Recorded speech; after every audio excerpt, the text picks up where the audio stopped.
அனைவருக்கும் வணக்கம். நம்முடைய சேனலை லைக் பண்ணி சப்ஸ்கிரைப் பண்ணி சப்போர்ட் பண்ணுற அனைவருக்கும் மிகப்பெரிய நன்றி.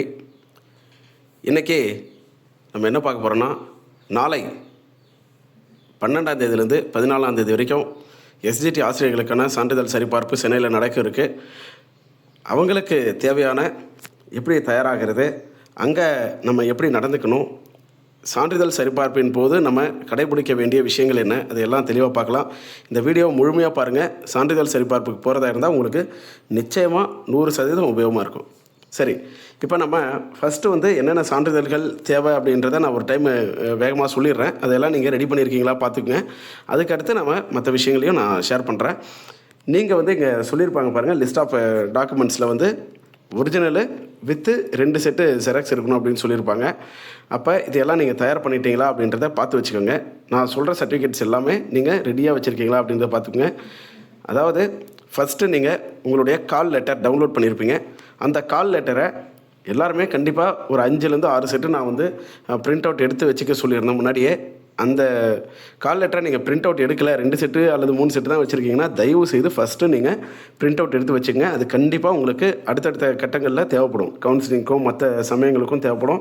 நமக்கும் ஒரு ஞாபகார்த்தமாகவும் இருக்கிறதுக்கு அது உபயோகமாக இருக்கும்.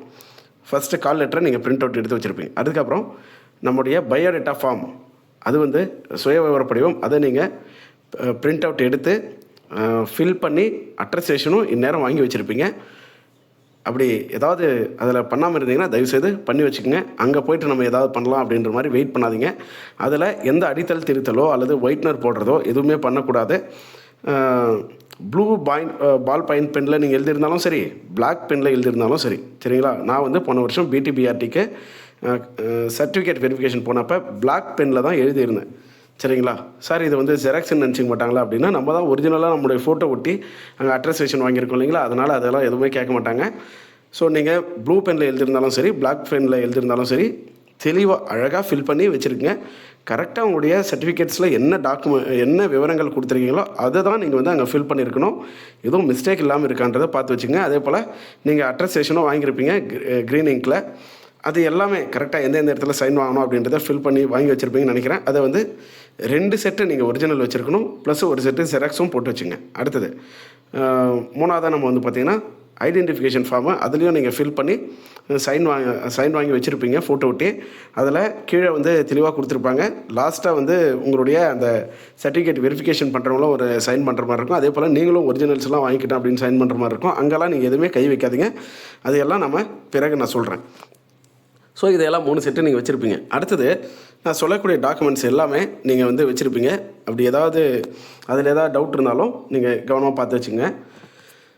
இது எல்லாமே நீங்கள் எப்படி அடுக்கணும்னா, ஃபஸ்ட்டு உங்களுடைய கால் லெட்டர் வைப்பீங்க. அடுத்தது பார்த்திங்கன்னா உங்களுடைய பயோடேட்டா ஃபார்ம் வைப்பீங்க. அதுக்கு அடுத்தது பார்த்திங்கன்னா உங்களுடைய ஐடென்டிஃபிகேஷன் ஃபார்ம் வைப்பீங்க. அதுக்கு கீழே தான் இப்போ இந்த கால் லெட்டரில் சொல்லியிருக்க எல்லா சர்டிஃபிகேட்டையும் வைக்கணும். சார் பயோடேட்டா ஃபார்மோ ஐடென்டிஃபிகேஷன் ஃபார்மோ லாஸ்ட்டில் தானே சார் கொடுத்துருக்காங்க கால் லெட்டரில் அப்படின்னா, அப்படி வைக்கக்கூடாது. அந்த ஆர்டரை மாற்றணும். கால் லெட்டர் ஃபஸ்ட்டு வைக்கணும். அதுக்கப்புறம் உங்களுடைய ஐடென்டிஃபிகேஷன் ஃபார்மு, அதாவது பயோடேட்டா ஃபார்மு ஐடென்டிஃபிகேஷன் ஃபார்ம் வச்சுட்டு அதுக்கப்புறம் தான் உங்களுடைய 10th மார்க் ஷீட்டு எல்லாமே வைக்கணும். சரி, அந்த லிஸ்ட்டை நான் ஒரு டைம் சொல்லிடுறேன். உங்களுடைய 10th mark sheet original xerox எல்லாத்தையுமே எடுத்து வச்சுங்க. சரிங்களா. எடுத்து வச்சுக்கிட்டு அதில் ஒரு செட்டு ஒரிஜினல் வைப்பீங்க. அதுக்கப்புறம் ஜெராக்ஸை 2 செட்டு வைப்பீங்க இல்லைங்களா. ஓகே, இதை அப்படியே ஆர்டராக வச்சுங்க. ஸோ நான் சொல்கிறது எல்லாமே 3 செட்டு இருக்கும். ஒரு செட்டு ஒரிஜினல், 2 செட்டு ஜெராக்ஸ் இருக்கும். அப்போ ஃபஸ்ட்டு 10th மார்க் ஷீட் வைப்பீங்க. அடுத்தது 12th மார்க் ஷீட்டு நீங்கள் வச்சுப்பீங்க. அதுக்கு அடுத்து உங்களுடைய டிடிஎட், அதனுடைய டிகிரி வச்சுருப்பீங்க. அதாவது நமக்கு கோர்ஸ் கம்ப்ளீட் பண்ணதுக்கப்புறம் ஒரு சர்டிஃபிகேட் கொடுப்பாங்க இல்லைங்களா, அது இல்லை அப்படின்னா நீங்கள் ப்ரொவிஷனல் வச்சுக்கலாம், ஒன்றும் தப்பு இல்லை. சப்போஸ் இருந்ததுன்னா நீங்கள் டிகிரி சர்டிஃபிகேட் தான் வைக்கணும். அதுக்கடுத்து நம்முடைய கன்சால்டேட் மார்க் ஷீட்டு அல்லது semester mark sheet. First consolidated mark sheet preference. அப்படி இல்லைனா தான் நீங்கள் செமஸ்டர் மார்க் ஷீட் வைக்கணும். ஸோ இதை வச்சிடுறீங்க. அடுத்தது டீச்சர்ஸ் எலிஜிபிலிட்டி டெஸ்ட்டுடைய அந்த சர்டிஃபிகேட்டு. இது பார்த்திங்கன்னா ஒரிஜினல் இல்லையே அப்படின்ட்டு நிறைய பேருக்கு கன்ஃபியூஸ் ஆவீங்க. அதாவது உங்கள்கிட்ட ஒரிஜினல் இல்லைனாலும் பரவாயில்ல, கலர் பிரிண்ட் எடுத்து இருந்தாலும் போதும், அதாவது ஜெராக்ஸே இருந்தாலும் கூட ஓகே தான். சரிங்களா. அப்போ டிஇடி சர்டிஃபிகேட் வச்சுக்கோங்க. அதுக்கு அடுத்து பார்த்திங்கன்னா உங்களுடைய ஈக்குவலன்ஸ் ஏதாவது இருக்குன்னா ஈக்குவலன்ஸே வச்சுங்க. அதுக்கடுத்து பிஎஸ்டிஎம் யாரெல்லாம் அப்ளிகேஷன் போடும்போது பிஎஸ்டிஎம் எஸ் கொடுத்தீங்கன்னா அவங்க எல்லாருமே வைக்கணும். சார் இப்போ நான் பார்த்திங்கன்னா ஜென்ரல் டர்னில் வந்திருக்கிறேன் சார், இப்போ நான் வந்து என்னுடைய கம்யூனிட்டியில் வந்திருக்கேன் சார், இப்போ நான் வந்து டிசேபிலிட்டியில் வந்திருக்கேன், அதெல்லாம் விஷயம் இல்லை. நீங்கள் பிஎஸ்டிஎம் அப்படின்ற இடத்துல எஸ் கொடுத்துருந்தீங்கன்னாவே நீங்கள் அந்த சர்டிஃபிகேட் கண்டிப்பாக வைக்கணும். நீங்கள் எது செலக்ட் ஆகிருக்கீங்களோ அதில் தான் வைக்கணும்னு இல்லை, சரிங்களா? நீங்கள் என்ன விவரங்கள் சர்டிஃபிகேட்டில் கொடுத்தீங்களோ அந்த அப்ளிகேஷனில் கொடுத்தீங்களோ அது எல்லாமே வைக்கணும். அப்போ பிஎஸ்டிஎம் இருந்ததுன்னா 1 முதல் உங்களுடைய டீட்டெயில் வரைக்கும் தமிழ் மீடியம்லேயே நீங்கள் படிச்சிருந்தீங்கன்னா அதை வச்சுங்க, சரிங்களா? அடுத்தது உங்களுடைய கம்யூனிட்டி சர்டிஃபிகேட்டு ஃபாதர் நேமில் வாங்கினா அந்த கம்யூனிட்டி சர்டிஃபிகேட்டு எடுத்து வச்சுங்க. இதையும் அதே ஆர்டரில் நான் கீழே வச்சுட்டே வாங்க, சரிங்களா? ஒரிஜினலு ஜெராக்ஸ் 2 செட்டு இப்படியே வச்சுட்டு வந்தீங்கன்னா கம்யூனிட்டி சர்டிஃபிகேட்டு ஃபாதர் நேமில் வாங்கினது எல்லாமே கரெக்டாக வச்சுருப்பீங்க, நேரத்தை எல்லாம் ரெடி பண்ணியிருப்பீங்க. அடுத்தது வந்து பார்த்திங்கன்னா உங்களுக்கு டிசேபிலிட்டி சர்டிஃபிகேட்டோ அல்லது வந்து நீங்கள் என்ன ப்ரையாரிட்டியில் வரீங்களோ அந்த என்ன அப்ளிகேஷனில் என்ன கொடுத்தீங்களோ, எக்ஸ் சர்வீஸ் மேனோ, டெஸ்டிடியூட் விடோவா, அல்லது நீங்கள் வந்து கவர்மெண்ட் எம்ப்ளாயாக இருந்தால் என்ஓசி வாங்கியிருப்பீங்க, இதையெல்லாம் நீங்கள் வச்சுக்கோங்க, சரிங்களா? அதன் பிறகு உங்களுக்கு வந்து பார்த்திங்கன்னா உங்களுடைய எல்லா ஸ்பெஷலும் முடிஞ்சிருச்சு. இப்போ வந்து பார்த்திங்கன்னா உங்களுடைய கான்டாக்ட் சர்டிஃபிகேட், லாஸ்ட் ஸ்டடீடு இன்ஸ்டியூட்டில் வாங்கின கான்டாக்ட் சர்டிஃபிகேட் வச்சுருப்பீங்க. அப்படி இல்லைனாலும் டிசியும் யூஸ் பண்ணிக்கலாம், ஒன்றும் பிரச்சனை இல்லை. அடுத்தது கேரக்டர் சர்டிஃபிகேட்டு ரீசெண்டாக வாங்கினது நீங்கள் உங்கள்கிட்ட இருந்தாலும் நீங்கள் வச்சுக்கோங்க, அல்லது முன்னாடியே டிஆர்பி அப்ளை பண்ணும்போது வச்சுருந்தது இருந்தாலும் அதையும் நீங்கள் வச்சுக்கோங்க. இப்போ இது எல்லாமே நான் சொன்ன மாதிரி 3 செட்டு வச்சுக்கோங்க. 3 செட்டு வச்சுருப்பீங்க, அதாவது ஒரு original 2 set xerox plus photo வந்து வச்சுக்கோங்க. ஃபோட்டோ வச்சுக்கோங்க, கண்டிப்பாக வச்சுக்கோங்க. ஒரு 4-5 ஃபோட்டோ கூட நீங்கள் கூட வச்சுக்கலாம், ஒன்றும் தப்பு இல்லை, இல்லைங்களா? அதே போல் எக்ஸ்ட்ரா ஒரு செட்டு ஜெராக்ஸை நீங்கள் கண்டிப்பாக வச்சுக்கணும். ஒரு செட்டு ஒரிஜினலு 2 செட்டு ஜெராக்ஸ் வச்சுருக்க மாதிரி எக்ஸ்ட்ரா ஒரு செட்டு எல்லா சர்டிஃபிகேட்டுமே நீங்கள் போட்டு ஆர்டராக வச்சு ஒரு செட்டு ஜெராக்ஸை நீங்கள் ரெடியாக வச்சுங்க. சப்போஸ் ஏதாவது மிஸ்டேக்னாலும் இன்னொன்று கொடுத்துக்கலாம், அதுக்காக தான். இப்போ இந்த ஜெராக்ஸில் எல்லாத்துலேயுமே நீங்கள் வந்து என்ன பண்ணணுன்னா கீழே ஒவ்வொரு சர்டிஃபிகேட்டுடைய ஜெராக்ஸ்லேயும் கீழே செல்ஃப் அட்ரஸ்டட் பை அப்படின்னு போட்டு உங்களுடைய சிக்னேச்சர் போட்டுடணும், சரிங்களா? ஒவ்வொரு சர்டிஃபிகேட் ஜெராக்ஸ்லேயும் போடணும். இந்த கால் லெட்ரு, அதே போல் இந்த ஐடென்டிஃபிகேஷன் ஃபார்மு, அப்புறம் வந்து பயோடேட்டா ஃபார்ம், அதிலலாம் நீங்கள் போடக்கூடாது. உங்களுடைய சர்டிஃபிகேட்ஸில் மட்டும்தான் போடணும், ஒரிஜினலில் போடக்கூடாது, ஜெராக்ஸில் மட்டும்தான் போடணும், சரிங்களா? இந்த எல்லாத்துலேயும் 2 செட்லேயும் நீங்கள் வந்து செல்ஃப் அட்ரஸேஷன் போட்டு வச்சுக்கிட்டிங்கன்னா போதும். அதில் டேட்லாம் போட வேண்டியதில்லை. இப்போ போட்டு நீங்கள் என்ன பண்ணணும்னா ஜெம் கிளிப் கட்டாயம் வாங்கி வச்சுங்க. ஜெம் கிளிப் வாங்கி 3 செட்டு, ஃபஸ்ட்டு ஒரிஜினல் இருக்கிற செட்டை மேலே வைங்க, சரிங்களா? உங்கள் கிட்டே போன உடனே ஒரிஜினல்ஸ் கேட்பாங்க ஒரு செட்டு. அப்போ ஒரிஜினல் இருக்கிற செட்டை call letter, biodata form, identification form வச்சு அது கீழே ஒரிஜினல்ஸ் எல்லாத்தையும் வச்சு அதே ஆர்டரில் நீங்கள் ஜெம் கிளிப் போட்டு வச்சிடணும். அடுத்தது ஜெராக்ஸ் 2 செட்டையும் நீங்கள் ஜெம் கிளிப் போட்டு வச்சிடணும், சரிங்களா? மொத்தம் எத்தனை செட் ஆச்சு? 3 செட்டு. தனியாக ஒரு செட்டை நீங்கள் வச்சுக்கணும். எப்போ நம்ம இந்த ஃபைலில் இந்த 3 செட்டையும் ஒரு ஃபைலில் போட்டு பத்திரமா தனியாக எடுத்து வச்சுருங்க. தனியாக ஒரு செட்டு இது கால் லெட்ரு, உங்களுடைய ஐடென்டிஃபிகேஷன் ஃபார்மு, பயோடேட்டா ஃபார்மு, இதையும் நீங்கள் வந்து ஒரு ஜெராக்ஸ் போட்டு வச்சுக்கிறது நல்லது. ஏன்னா அங்கே 2 செட்டு கொடுத்துருவோம், நம்ம இங்கே ஒரு ஜெராக்ஸ் போட்டு நம்ம கையில் வச்சுக்கிறதும் நல்லது தான், சரிங்களா? அப்போ இதையும் ஒரு ஜெராக்ஸ் போட்டு ஒரு செட்டை அப்படியே பத்திரமா தனியாக வச்சுங்க. இந்த 3 செட்டோடு வைக்காதீங்க, தனியாக வச்சுங்க.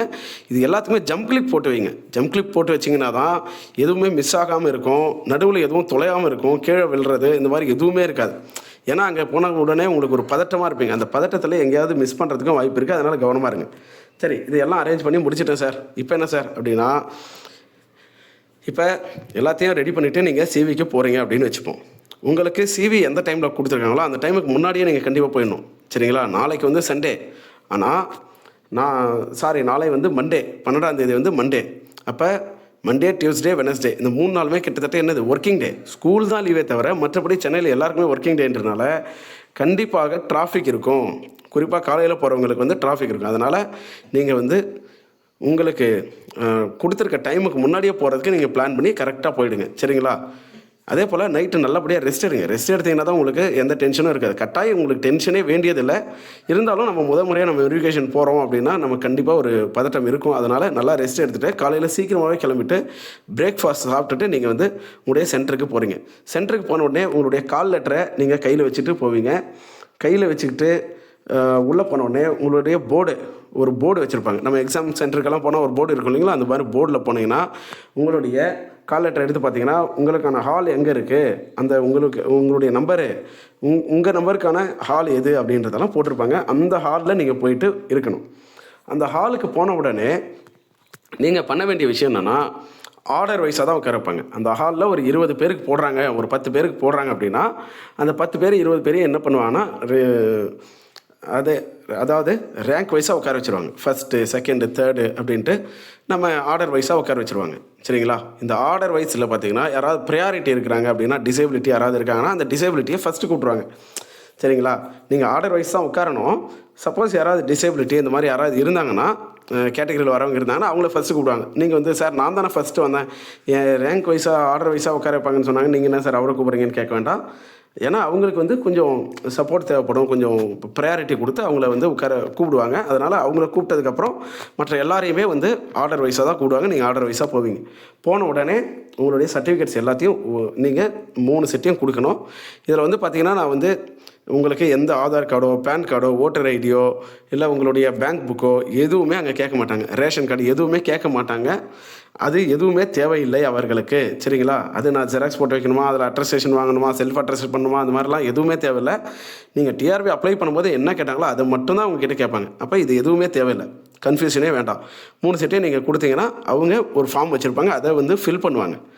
நீங்கள் பர்சன்டேஜ் எல்லாம் போட்டிருந்தா கூட அவங்க என்ன பண்ணுவாங்கன்னா ஒவ்வொன்றுத்துக்கும் பர்சன்டேஜ் போடுவாங்க. சரிங்களா? ஏன்னா நம்ம போட்டிருப்போம், பட் அது கரெக்டாக தான் போட்டிருக்குமான்னு அவங்க ஒரு கிராஸ் செக் பண்ணுறதுக்காக அவங்க வந்து ஒரு பர்சன்டேஜ் போடுவாங்க. அதே போல் உங்களுடைய வெரிஃபிகேஷன் ஒரிஜினல் எல்லாத்தையுமே வெரிஃபிகேஷன் பண்ணுவாங்க. சரிங்களா? நான் வந்து யூஜிடிஆர்பியில் நடந்து வச்சு சொல்கிறேன். இங்கே ஏதாவது மாற்றமும் இருக்கலாம். எல்லாத்தையும் ஒரு 2-3 பேர் உட்காந்து, குறைஞ்சது 2 அல்லது 3 பேர் உட்காந்து உங்களுடைய சர்டிஃபிகேட்ஸ் எல்லாம் வெரிஃபை பண்ணி அந்த ஃபார்ம்லாம் ஃபில் பண்ணி எடுத்துப்பாங்க. சரிங்களா? நீங்கள் கொடுத்துருக்க விவரங்கள் எல்லாமே கரெக்டாக இருக்கா அப்படின்னு பார்த்துட்டு அதுக்கப்புறம் உங்களுடைய ஜெராக்ஸ் 2 செட்டு வாங்கிப்பாங்க. இதில் முக்கியமான ஒரு விஷயம் என்னென்னா, அந்த ஹால்குள்ளே உங்களை ஃபோன் யூஸ் பண்ண அலோவ் பண்ண மாட்டாங்க. ஃபோன்லாம் சைலண்டில் போட்டுருங்க. ஃபோன் வந்து கட்டாயம் யூஸ் பண்ணக்கூடாது. சரிங்களா? அதை வந்து கவனமாக வச்சுக்கோங்க. ஃபோனில் ஏதாவது ஃபோட்டோ எடுத்து பார்க்குறது அந்த மாதிரிலாம் எதுவுமே பார்க்கக்கூடாது. ஃபோனை வந்து சைலண்டில் போட்டு வச்சுங்க. இப்போ எல்லாத்தையுமே செக் பண்ணிட்டாங்க அப்படின்னு முடிஞ்ச உடனே உங்கள்கிட்ட உங்களுடைய ஒரிஜினல் ஹேண்ட் ஓவர் பண்ணிவிட்டு அவங்க ஒரு சைன் வாங்குவாங்க. சரிங்களா? நான் என்னுடைய அனைத்து ஒரிஜினல் சர்டிஃபிகேட்டையும் வாங்கிக்கிட்டேன் அப்படின்ட்டு நீங்கள் ஒரு சைன் பண்ணுவீங்க. அதுக்கு முன்னாடி நீங்கள் என்ன பண்ணணுன்னா, அந்த பதட்டத்தில் அப்படியே வாங்கி வச்சுக்கிட்டு சைன் போட்டு கொடுத்துட்டு வந்துடக்கூடாது. என்ன பண்ணணுன்னா, உங்களுடைய ஒரிஜினல்ஸ் எல்லாத்தையுமே நீங்கள் இந்த கால் லெட்டரில் என்ன ஆர்டரில் வச்சிங்களோ அதே ஆர்டரில் அடுக்குங்க. சரிங்களா? அங்கேயே உட்காந்து அடுக்குங்க. ஏன்னா 10th இருக்குது 12th இருக்குது அப்படின்ட்டு நீங்கள் பாட்டுக்கு வாங்கி வச்சிங்கன்னா ஏதாவது ஒரு சர்டிஃபிகேட் மிஸ் ஆகிறதுக்கு வாய்ப்பு இருக்குது. ஏன்னா அவங்க நீங்கள் கொடுக்குற சர்டிஃபிகேட்ஸ் ஒரிஜினல்ஸ் எல்லாத்தையும் பிரித்து அவங்க பார்ப்பாங்க. அதே போல் ஜெராக்ஸையும் எல்லாத்தையுமே என்ன பண்ணுவாங்க, கலைச்சி பார்ப்பாங்க. அப்படி இருக்கும் பொழுது நீங்கள் அவங்க கொடுக்குற ஒரிஜினல்ஸ்லேயே ஏதாவது உங்களுக்கு மிஸ் ஆகவும் வாய்ப்பு இருக்குது. அதனால் என்ன பண்ணணும்னா, இந்த கால் லெட்டரை எடுத்து அந்த கால் லெட்டரில் நமக்கு சர்டிஃபிகேட்ஸ் கொடுத்துருக்காங்களா அந்த ஆர்டரில் நீங்கள் என்ன பண்ணுங்கள், அரேஞ்ச் பண்ணிங்கன்னா தான் ஏதாவது சர்டிஃபிகேட் மிஸ் ஆகுதா அப்படின்றத நீங்கள் பார்த்துக்க முடியும். அதனால் நீங்கள் என்ன பண்ணுங்கன்னா, ஒரு A4 ஷீட்டு, ஏதாவது blank A4 ஷீட் கூட நீங்கள் ஒன்று கொண்டு போங்க. சரிங்களா? கொண்டு போனீங்கன்னா நீங்கள் ஏதாவதுன்னா அவங்க நோட் பண்ணிக்கிறதுக்கு உங்களுக்கு உதவியாக இருக்கும். இப்போ 10th ஆர்டர் இருக்கா, 1 2ன்னு டிக் பண்ணி வச்சுக்கலாம். நீங்கள் ஓகே கரெக்டாக இருக்குது அப்படின்ட்டு மார்க் பண்ணிக்கிட்டு எல்லா சர்டிஃபிகேட்டும் கரெக்டாக இருக்கிற பட்சத்தில் நீங்கள் என்ன பண்ணணும், கையெழுத்து போடணும். ஏன்னா அங்கே கையெழுத்து போட்டிங்கன்னா எல்லாம் ஒரிஜினல்ஸும் வாங்கிக்கிட்டுன்னு கையெழுத்து போட்டதுக்கப்புறம் அவங்கக்கிட்ட எதுவுமே நீங்கள் கேட்க முடியாது. அதனால் நான்லாம் என்ன பண்ணேன்னா, அங்கேயே உட்காந்து அவங்க கையெழுத்து கேட்கும்போது எல்லாத்தையும் இந்த கால் லெட்டரில் இருக்க மாதிரி அரேஞ்ச் பண்ணதுக்கப்புறம் தான் ஓகே எல்லாமே கரெக்டாக இருக்கிறதுக்கப்புறம் தான் கையெழுத்து போட்டேன். அது மாதிரி தான் நீங்கள் போடணும். சைன் பண்ணிவிட்டு அவங்கக்கிட்ட தெளிவாக கேளுங்க. உங்களுக்கு வெரிஃபை பண்ணுறவங்கக்கிட்ட கேளுங்க, சார் மேடம் எனக்கு ஏதாவது மிஸ்டேக் இருக்கா, நான் ஏதாவது கரெக்ஷன் பண்ணணுமா அப்படின்றத கேளுங்க. கேட்டிங்கன்னா அவங்களே சொல்லிவிடுவாங்க. சரிங்களா? வெரிஃபிகேஷன் பண்ணும்போதே அவங்க சொல்லுவாங்க இது மிஸ்டேக்கு கரெக்ஷன் பண்ணணுன்னுட்டு. அப்படிலாம் உங்களுக்கு வர வாய்ப்பு இல்லை. அப்படி இருந்ததுன்னா அவங்கக்கிட்ட தெளிவாக கேட்டுங்க. ஒரு வார்த்தை நம்ம சாட்டிஸ்ஃபேக்ஷனுக்கு அவங்கக்கிட்டேயே டேரெக்டாக நம்ம கேட்கணும், ஏதாவது மிஸ்டேக் இருக்கா அப்படின்ட்டு. சரி மிஸ்டேக் இல்லை அப்படின்னு சொல்லிட்டாங்கன்னா அதுக்கப்புறம் நீங்கள் சைன் பண்ணிவிட்டு உங்கள்கிட்ட அவங்க ஒரு ஃபைல் கொடுப்பாங்க. சரிங்களா? எங்களுக்கு வந்து ஒரு காக்கி கலரில் ஒரு திக்கான ஒரு ஷீட் மாதிரி இருந்தது, ஒரு ஃபைல் கொடுப்பாங்க. அந்த ஃபைலுக்குள்ளே என்ன பண்ணுவாங்கன்னா, நீங்கள் கொடுத்த அந்த டாக்குமெண்ட்ஸ் 2 செட்டு, சரிங்களா, உங்களுக்கு call letter, biodata form, identification form உட்பட எல்லாத்தையும் வச்சு 2 செட்டு வச்சு 2 ஃபைல் உங்கள்கிட்ட கொடுப்பாங்க. அந்த 2 ஃபைல்லையும் உங்களை சில டீட்டெயில்ஸ் மேலே எழுத சொல்லுவாங்க. சரிங்களா? அதுக்காக தான் பென் வச்சுங்க அப்படின்றது. அந்த டீட்டெயில்ஸில் வந்து உங்களுடைய நேமு, உங்களுடைய ரிஜிஸ்டர் நம்பரு, அதாவது ரோல் நம்பர் மற்ற எல்லாம் எழுத சொல்லலாம். ஹால் நம்பர் மற்றெல்லாம் எழுத சொல்லலாம். என்ன இப்போ நாங்கள் பிடிபி ஆட்டு போகும்போது என்ன சப்ஜெக்ட்லாம் கேட்டாங்க, அதெல்லாம் உங்ககிட்ட கேட்க மாட்டாங்க, எல்லாம் ஒன்று தான் இல்லைங்களா? அதனால் இப்போ இதையெல்லாம் எழுத சொல்லும்போது உங்கள் இடத்துல வந்து உட்காந்து பதட்டப்படாமல் பொறுமையாக எழுதுங்க. அதில் அடித்தல் திருத்தல்லாம் இருக்கக்கூடாது. ஏன்னா உங்களுடைய ஃபார்மு, உங்களுடைய டீட்டெயில்ஸ் தான் அப்படின்றத அவங்க ஓப்பன் பண்ணாமலே மேலே எடுத்த உடனே தெரியணும் அது யாருடைய இதுன்றது. அதுக்காக தான் அந்த ஃபைலுக்குள்ளே வச்சு உங்களோட டீட்டெயில்ஸ் வந்து எழுத சொல்லுவாங்க. அது எழுதி கொடுத்தீங்கன்னா தான் அதுக்கப்புறம் அவங்க கொண்டு போவாங்க இல்லைங்களா? அதுக்காக தான். ஸோ இது எல்லாம் நீங்கள் அழகாக அதை எழுதி அவங்கக்கிட்ட பத்திரமா கொடுத்துட்டு அதுக்கப்புறம் அவங்க வந்து அங்கேயே வெயிட் பண்ண சொல்லலாம், அல்லது காமனாக ஒரு இடத்துலையும் வெயிட் பண்ண சொல்லலாம்.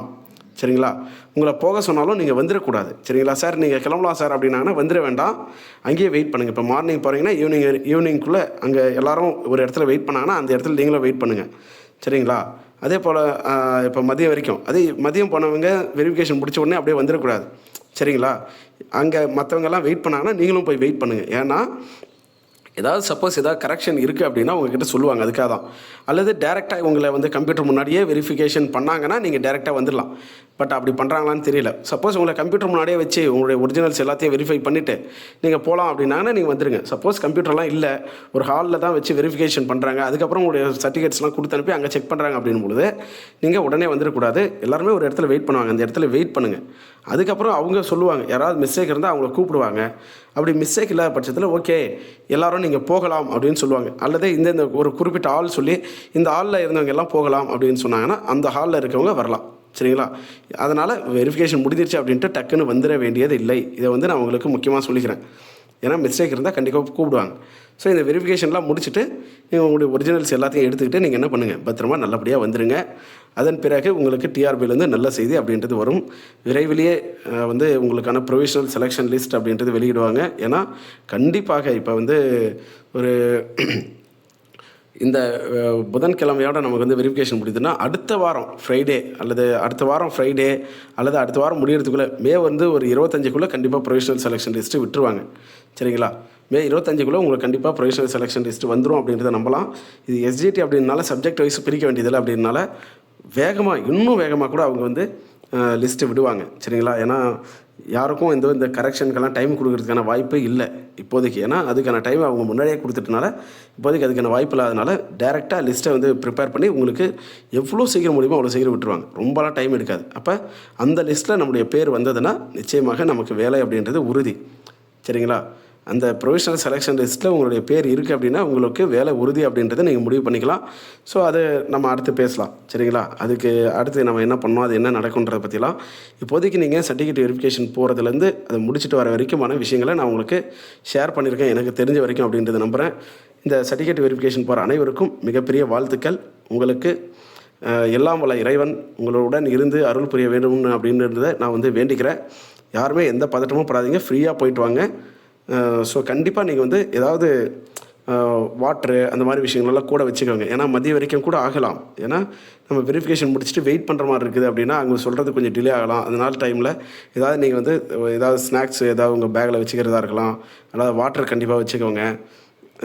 நீங்கள் போகிற இடத்துல வந்து கேன்டீன் இருக்குமான்னு தெரியாது, அதுக்காக தான். அதே போல் வந்து பார்த்திங்கன்னா ஏதாவது நீங்கள் குளுக்கோண்டியோ அந்த மாதிரி ஏதாவது உங்களை ரிஃப்ரெஷ் பண்ணிக்கிறதுக்கு வச்சுக்கோங்க பத்திரமா. ஸோ இதை தான் நான் உங்களுக்கு ஷேர் பண்ணணும்னு நினச்சேன். ஸோ எல்லாருக்கும் வாழ்த்துக்கள். மற்றொரு பயனுள்ள வீடியோவில் சந்திப்போம். நன்றி.